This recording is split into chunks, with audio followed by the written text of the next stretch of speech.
Le 21 novembre 2017, Emmanuel Attias crée l'événement avec sa page Facebook PCJ, Patrimoine, Culture, Judaïsme. Emmanuel Attias est historien et linguiste. Il a parcouru ces dernières années des milliers de kilomètres à travers l'Europe, le Moyen-Orient et l'Afrique du Nord pour retrouver les dernières communautés juives et photographier leur patrimoine.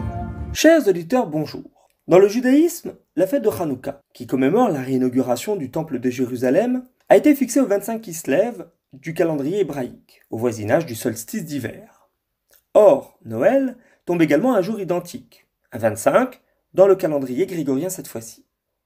Ce curieux synchronisme des deux fêtes, qui fait généralement coïncider les mois de décembre et de Kislev, a au fait de convaincre certains historiens des religions jadis qu'il existait une relation historique, voire même une interdépendance entre la fête des Lumières juives et la Nativité. Aujourd'hui pourtant, cette théorie visant à faire concorder Noël et Hanouka, comme l'on peut aisément le faire pour Pâques et Pessah, ou encore pour la Pentecôte et Shavuot, ne tient plus l'analyse. En effet, en dehors de la lumière, rien ne rappelle dans Noël un idéal de libération ou de victoire sur le paganisme. Bien au contraire. Noël proclame l'avènement d'un Messie, fils de Dieu, en opposition fondamentale avec la tradition juive.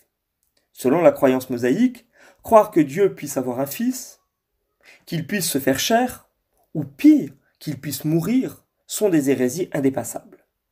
Le Talmud de Jérusalem, dans le traité Ta'anit, le proclame d'ailleurs de manière implacable. Si un homme te dit « Je suis Dieu », alors il ment. Les maîtres juifs contemporains de Jésus se sont ainsi rapidement opposés au prophète du christianisme et ses suiveurs, sur la base de deux arguments principaux. D'abord, car ils estimaient que la période prophétique était révolue et les temps messianiques ouverts. Ensuite, en s'appuyant sur le livre du Deutéronome, mettant en garde contre de faux prophètes, appelés à effectuer des tours de magie qui contrediraient les lois établies dans la Bible. Malgré la croyance du judaïsme en la résurrection des morts, celle de Jésus fut perçue par les sages du Talmud comme une supercherie et condamnée pour cette raison.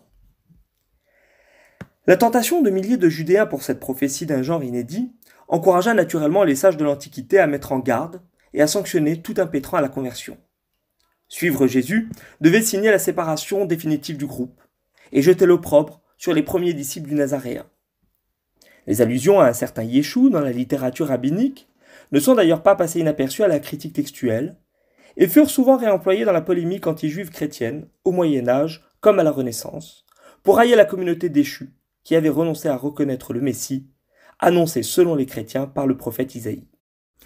Au XIIe siècle encore, le grand codificateur séfarade Maïmonide rappelait à son tour que l'unicité de Dieu, proclamée dans le schéma Israël, la profession de foi du judaïsme, interdisait de prétendre que le divin s'était fait homme ou pouvait être multiple. Il reconnaissait néanmoins, dans son ouvrage Ilchot Melachim, le mérite de Jésus d'avoir, à l'instar du prophète de l'islam, 6 siècles plus tard, préparé l'humanité à honorer Dieu d'Israël en traçant le chemin du roi Messie à venir. Aujourd'hui, le discours rabbinique à l'égard de l'Église se veut plus apaisé, et la fête de Noël est même célébrée par certaines familles juives comme un véritable événement culturel sécularisé. Une sorte de symbiose entre les communautés juives et chrétiennes s'est ainsi récemment instaurée aux États-Unis, où d'aucuns n'hésitent pas à célébrer une fête hybride appelée Chrismouka. Il est d'ailleurs ironique d'imaginer que les principaux chants de Noël sont l'œuvre de paroliers juifs américains. Le plus célèbre, Irving Berlin, un juif du Lower East Side originaire de l'Empire russe, est ainsi le compositeur du célèbre hymne White Christmas, qui devait devenir à l'entrée en guerre des États-Unis en 1941 un véritable tube outre-Atlantique. Alors que des centaines de milliers de soldats étaient loin de leur foyer, le White Christmas d'Irving Berlin leur rappelait la chaleur du foyer familial et les rassurait face aux dures heures à venir. Il est ainsi paradoxal de se dire que la chanson la plus vendue au monde fut un chant de Noël, composé par un fils de rabbin orthodoxe. Elle devait s'écouler à plus de 50 millions d'exemplaires et être reprise près de 500 fois par des artistes aussi divers que Frank Sinatra ou Elvis Presley aux États-Unis, mais également Tino Rossi et Céline Dion en version francophone. Pour en savoir davantage sur Noël selon le point de vue juif, je vous invite à découvrir la bibliographie, placée sous le podcast de cette chronique, que vous trouverez sur ma chaîne YouTube Emmanuel Attias dès ce week-end. Nous nous retrouverons la semaine prochaine pour un nouveau thème. D'ici là, excellente semaine à tous. Le 21 novembre 2017, Emmanuel Attias crée l'événement avec sa page Facebook PCJ, Patrimoine, Culture, Judaïsme. Emmanuel Attias est historien et linguiste. Il a parcouru ces dernières années des milliers de kilomètres à travers l'Europe, le Moyen-Orient et l'Afrique du Nord pour retrouver les dernières communautés juives et photographier leur patrimoine.